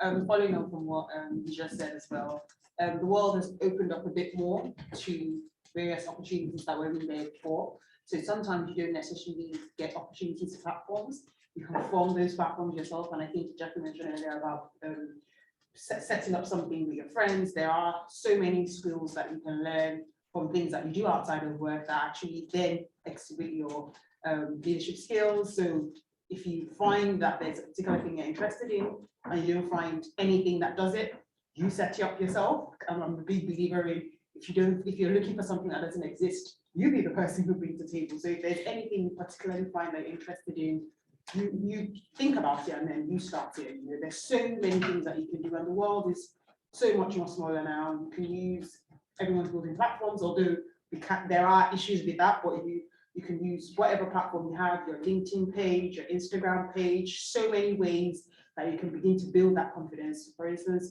during the lockdown, I had a bit more time on my hands and I started doing Instagram Live with authors. So when Becky said she loves reading, I love reading as it's something that I really absolutely love. And I started talking about books. And from that, I started getting invited to panels. I started getting to talk to people about books. So there's various ways you can build that thing that you're passionate about outside of work that then eventually comes into how you're there at work.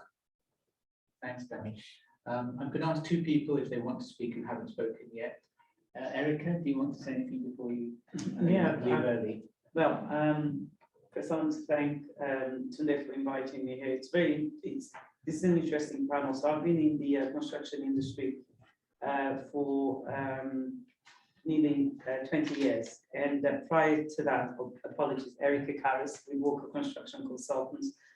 Prior to that, I took some time, or in between that, I took some time off to work with the oil and gas industry.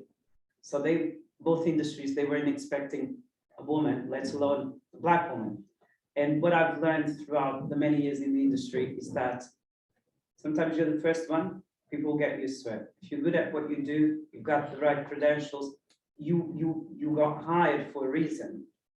You're already there. You don't have to prove that you're good at what you do, on your first day, but you got hired for a reason. So that's what I got used to, that's what I learned. And I think people got used to me as well, because they weren't expecting somebody with my appearance to come up to a rig, and to an oil rig or to a construction site. They got used to it. Now they don't say, oh, that Black lady, Erica, they just say, oh, Erica's coming over to site. It doesn't, I haven't changed. I can't be another race, and I like my appearance. I like you know, the way that I portray myself. And I think that's part of being your authentic self. If you're comfortable within yourself, then, you know, whoever that's around, they'll just have to get used to it. And then it's, you know, it doesn't become a problem. But I like the fact that we have these panels and listening to people's different stories, and sort of, you know, you start thinking to yourself, you know, I've been through some of these experiences, and it's not unique to me, but it's important that it's being discussed, and that, you know, it's a topic of that there needs to be spoken about at some stage. And well, I thank you. Thank you, Eric. Thank you. Saffron, do you want to? Yeah, I guess I had two questions, not particularly directed to anybody, but I think because a lot of them spoken about representing your workplace as well, and I think there's a big aspect with everyone's job in terms of fighting for the authenticity of the brand that you're working for and representing as well. So I guess my question was, you know, is there a difficulty there in being authentic yourself, but then also fighting for the authenticity of the company that you represent? And then my second question as well was, with the pandemic now and COVID and sort of hybrid working environment that's created, does that pose a difficulty as well with being authentic? So, yeah. Great questions, thank you. Who, anyone like to pick those up? Becky? I can start. So great questions there from you. And I'll start by saying that being your authentic self is a journey, it's not a destination.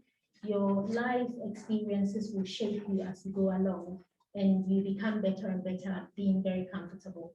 So don't feel frustrated. I'm still learning. I'm still willing to learn. I know that there are areas of me that I could improve. So, you know, you don't have to be, sometimes you look at somebody and aspire to be that person, you're thinking, I can never be there, but it's a journey. So you're on your own personal journey. Around the purpose and values, I think I touched on that a little bit when I shared.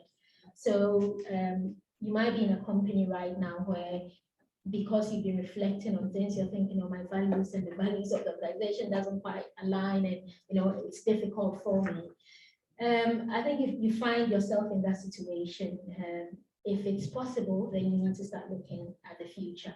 And the advice is that look, when those jobs are advertised, go onto their website, you know, find time to understand the leaders in the organization. What are they passionate about? What is this organization about? Really important before you get yourself in there. But sometimes you do that, and then the organization changes, the leadership changes. They're thinking, I did the right thing, and now I'm in this place. Take the opportunity as for learning. That's what I say. I encourage people to, and I always say, be that person you want to see. Be the leader you want to see. Take it as a learning ground for how not to do things and how to look further in your next opportunity for those signs. It's not the perfect answer, but take that would be my view. And around remote working, you're right. That remote working means that we're not in the office as much as we used to. Especially when you join a new organization, you don't really meet people. It is difficult, but I say remote working is not a ban on social interaction. It just means that where we're working has changed. So take that initiative to engage with people, reach out to them. And I always say to people, think about the impact. If I did an email, will I really know this person as well as I wanted to? No, maybe a phone call, do it. If I did a phone call, will I know this person a bit more? Video call, do it. Oh, what if I actually spend time to have coffee with them? So use those opportunities and drive it. Don't let the organization lead you in that way. It's within your control. Thanks, Becky. Can I share something? Because Yeah, go ahead. I think on authenticity. Can you speak up, please? Sorry, yes. For me, the challenge was, how can I be myself in another language? Because I speak natively Portuguese, and I kind of I felt like I had to translate myself to English.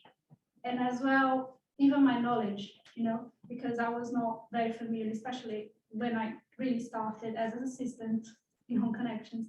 And we were like, how do I translate my knowledge if I don't know all the business terms, you know, like, and you feel a lose of confidence because you start to think, do I know what I'm doing? You know, and then it's like, then I have to go read and study. And I was like, what does it mean? This word in Portuguese, in English kind of thing. It's like trying to build myself confidently in my language because I was credited in journalism, and then, you know, like writing in my own language was a big part of I felt who I was.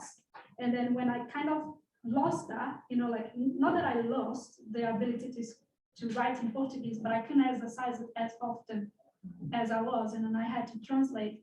And you know, like sometimes even like when you see like a grammar mistake in English, and you just felt like, oh, I can't believe I did this silly mistake. And you kind of like doubt yourself kind of thing. But I don't know how many times I asked Nina, how do I spell this? And he was actually very helpful and very open. You know, like it's like, it was a simple grammar question, but I felt that the organization for me was open enough that I could actually ask these kind of things that I wouldn't have the courage if it would be in a closed company to ask the CEO, how do I spell something, you know, or how do you pronounce something? Because I know that I struggle with a lot of geographical names around the UK. So, you know, that kind of like, it's part of my journey on being my authentic self. It's to incorporate as well, who am I speaking English? And it's that person that different from the Lydia that speaks Portuguese. So that's the only my journey kind of thing. Thanks. It's Stacey still with us. Stacey. I was kind of wondering how, just listening to your story, whether the German issue and how you've coped with, and I appreciate the English American is allegedly the same language, but it's not, it's very different. So you've got more experience. I just wondered what her view was, that's all, as someone who's lived it quite a few times. Sure, I'm still here. So my company, the primary language is English, even though, you know, clearly I sit in an office that's German speaking. So everybody switches, and my German is middle. So honestly, they just switch, even though I try to speak to them in German, they switch. But you should know that my husband's German and my kids speak fluent German. So I'm kind of used to being slow with language. So I totally identify with having to think about how to translate things. And you don't feel like you are, at least I don't feel like I'm my authentic self in German because I'm just not as fluent yet. My husband, who is fluent in both languages, but clearly is a native German, says that he's a different person in German than he is in English. And there's been, I guess, a lot of articles talking about, you know, how your personality changes depending on the language that you speak. So I mean, I think that's natural, but that reticence about asking people how to pronounce something, I definitely have it. And so I totally identify and know how you feel.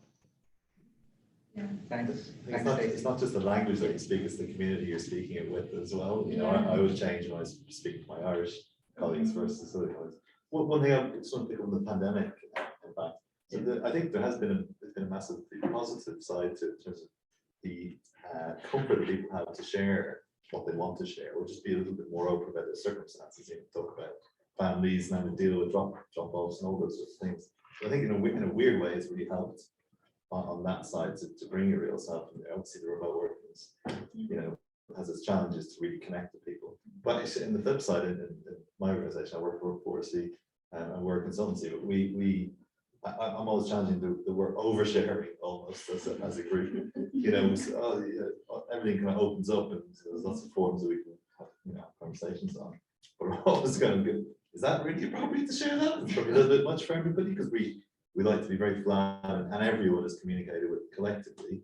And we've got to set and to your point, be the best in terms of the context of what you're doing and the work that you're in. You just need to make sure you temper that the right way as to what is appropriate. Not going a little bit too far on that. So Fran, it's Fran, isn't it? Yeah. Fran, you raised a really good point, which I think is part of the background to this discussion, which I'm going to ask the question now, which is code switching. So people from a GEM background would code switch and they would speak in white voice and white culture at work and switch back because they weren't comfortable to be. Are we saying in this discussion that we actually are no longer feeling the need to do code switching in our different workplaces, or does that still happen? either of you guys would like to pick up, or anyone from the online? I think it still happens because, if you work for global organizations, the culture is set up in a certain way, and for you to show up and be respected and taken seriously, you have to communicate in a certain way. I think that is, for me, I see it as an example of, I speak the local language. So I speak the language of the organization I work for. And I think having worked across different sectors, the language changes everywhere I go. It's not the same. So having worked with Thompson Reuters, the language was very formal, quite rigid. Having worked in the music industry, I got emails with swear words in, so it varies and it ebbs and flows. I think it's more that piece of, for a generation of individuals going into the working environment that have come from, different cultures, sometimes it's hard for them to kind of be their whole selves because they might use a different type of word that suddenly is now alien to the people they're working with. And I think what we as organizations need to do is to understand that each generation has a different way of being, and that we have to welcome them in and figure out how we adapt to evolve, to bring them into the conversation. So I think most of the time when you start to work at a business, you have to, in some instances, evolve to be like the organization. And I think where we're talking about inclusion is that piece of, we bring you in and we adapt and morph and accept who you are as part of the conversation. But I do think code switching obviously happens. It's something that happens, especially during the BLM moment. It's talked about a lot because it was prevalent that, people of color knew that racism exists and everyone else was oblivious to it. And I think that's part of it. Yeah. So it's part of the balance, and maybe the balance has shifted from that extreme type of code switching to less extreme. What do others think? Becky and anyone else, put their hands up, please, or in this room, let me know. Yeah, I think I'd agree with what Jeffrey is saying there. And, the environment we are in shapes us, and there's no taking away from that. And that's why thinking about the environment carefully is really important. But I also stress that the environment can change, so how to cope. And leadership is adaptive, we know that. And so long as you're adapting for the right reasons, I think it's important that you're not trying to be somebody you're not. Because at that point, I think you're in the wrong environment. And if you've got the control or ability to do something about it, then either you bring about that change because you can do it, or then you have to start thinking otherwise. We spend so much time at work. It impacts all aspects of our lives. And it's really important that we take time to reflect on the environment that we're in and think deeply about what we can do about it or where we look to in the future.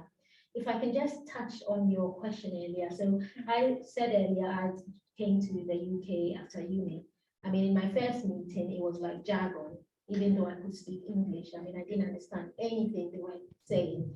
And to add to my trouble, our director said at the first meeting, you're taking the minutes. I thought, I don't even understand what they're talking about here. So I can reflect on the difficulty that you've got, and you're doing the right thing. You need to study, but be open about it. Don't try and behave as though you're, use this word respectively, one of them. You're different. I come from Portugal and I bring everything about Portuguese with me. But I'm trying to learn and improve and be open about that. Don't try and hide it. Yeah, I think I have tried to be very open about it. And yeah, because it's a part of you, isn't it? Like it's a cultural background, and that's your whole life was that, and you had all the experience before you moved to this country. So it's like bringing all the baggage, and actually it might be beneficial because it's a different perspective that no one else in the company might have. So I try to be very proud of it and then bring it in, not hide it. I'd encourage you to use positive words about your history rather than your baggage, because that implies it's negative. Yeah. And actually, you're right. That's It's experiences and an understanding of the culture that other people don't have. One of the things that came out in the discussion quite a bit was timing. So the importance of, putting your authenticity or putting yourself at the right moments, really, when you feel it's right. do we feel that the environment which you just talked about, Becky, as well, is better now, post George Floyd and the BLM movement and etc., or has it been so much window dressing by organisations and statements, and actually the content hasn't changed that much? I think it's both. There's a window dressing definitely, but the opportunity to, for people wanting to think differently is also there. It's about finding them, as they say, the wood for the trees. But definitely there has been a lot of window dressing about, oh, do this, but I think I was discussing it, oh, she's gone with Erica, or must be you, Joe. I think it was you, Joe, that we say, oh, we're gonna have a diverse board, we're gonna have this, but when it actually comes to the doing, it's a different thing. And it could be that people don't know how. I want to give people the benefit of the doubt. And it could be that we need to work more on that. But certainly there is not a lack of talent when it comes to diversity. I don't think that's a problem. I think it's a problem of people thinking differently. And I recall, I can't remember, the name escapes me now, Tony, you might know her, but quite an influential Black lady in the UK, talking about her organization. I can't remember the name. It's gone, but was on one of the Prime Minister's working groups, talking about what her organization was doing differently to try and think differently to bring people to the company. So there is a lot of window dressing at the moment. My fear is that we don't end up 15 years from now saying, oh, and we had the Black Lives Movement, nothing happened, and why would something change right now? I think we need to continue having the discussions despite the negative, and try and move things on for the better. Jeffrey, what are your thoughts on that? I think the challenge that we have, and I think I've said this throughout the whole of that moment, was that we're having two very different conversations. So there's my lived experience as a Black man in the UK, born and raised, second generation, and what I've been through and how I've had to experience the world of work. And then there's my colleague who's, a white person who grew up in London who hasn't experienced the same thing. So they're having this moment of realization of, oh my God, is this your reality? Or is this your experience? And I'm saying, yeah, but I've been saying this to you for forever, but you've not paid attention. So now we're at this point where it's like, I want to pay attention, but what do I do to pay attention? Well, actually, you need to go off and do your own learning. But then you need to come back to your organization and set a direction and a vision of where you want to get to, which represents the reality of where Britain is today. And I think what organizations are struggling with is getting to that point of defining the reality of where the point of what Britain is and where it's going. And so I think there is moments of window dressing. I think there are massive moments of uncomfortability around this conversation because it's not seen as a business driver. And it's not seen as a moment to really think about your culture and how you're defining your brand, your narrative. It's seen as though this thing that needs to sit over there in HR and someone will deal with it. I think it's also that piece of we continue to evolve, but we don't see this as part of our evolution. We kind of say, oh, well, it will happen over time. And there is no end date to inclusion or diversity. We as humans will continue to evolve, and there'll be more things that come up that need to be included in society and in our cultures. So obviously I feel like I'll have a job for life, and will continue to push this work and try and get the organizations that I work with for to challenge their perception and understand that this is about everybody. So I think as well, because of Black Lives Matter, we have conversations about women, we have conversations about the LGBT community, we have the conversation about race, and actually they are one concurrent conversation about the people that work in your organization. And that's the most important thing that we have to get right, because otherwise what we're seeing right now is people are, I'm a straight white man, I don't see myself represented, it's not about me. They step back and they're driving most of the organizations that are trying to make a change in society. So they are part of the conversation because they hold the purse strings, they hold the conversation, but also they're diverse. They're not just a monolith. So I think it's kind of finding all those moments to have those conversations. So I think there's so much work to be done. I hope that in 15 years we'll not be having the same conversation, but there is research out there that says all this work takes place in cycles. So it'll probably be 10 years, 10-year cycle between each thing, because the last time we had this conversation was around Project Kid, which was about 10 years ago. So I'm hoping that we're not in that cycle. And Stacey, do you Can I- want? Yeah, for that, yeah. So I'm sorry, there's construction going on, so I hope it doesn't bother you. So I think there's several things. One is that absolutely there's window dressing, but also, I mean, speaking about my firms and the firms of some of my friends and colleagues, there was such a groundswell from younger people at the firm forcing leaders to do something, and the younger people here really pushed very hard and wouldn't take no for an answer in the sense, and I think that led to what I hope will be the beginning of real change here, in the sense that, you know, I think leaders here were really forced to look at who they promote and what career progression looks like for diverse populations. And so really for the past 2 years, it's been the most diverse set of leaders we've ever had promoted at this company. And they're really thinking about career progression in a different way. And it's not that there was not qualified people before, they just overlooked them and they looked for people that looked like them. But now, because of this groundswell of younger people really pushing the firm to think differently, all of a sudden leadership has thought differently. And women, for example, and people of color who were here for years, all of a sudden they realized that they did have leadership potential and they started to promote them. And so that really has happened at my company over the last 2 years. And I do think that more companies are being pushed to do that. Absolutely, there's window dressing and there's a lot more work to be done, but you know, I'm hopeful that there's real change coming. Thank you, Stacey. That's really encouraging to hear as well. So, guys, I have to say we've had a fantastic discussion. Thank you for everyone for contributing. Lots of great anecdotes, stories. Thank you for sharing.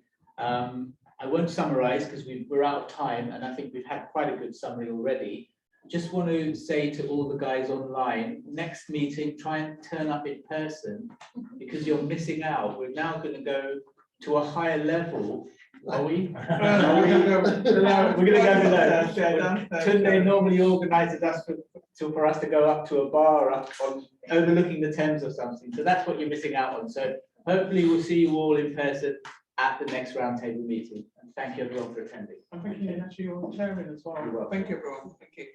Thank you.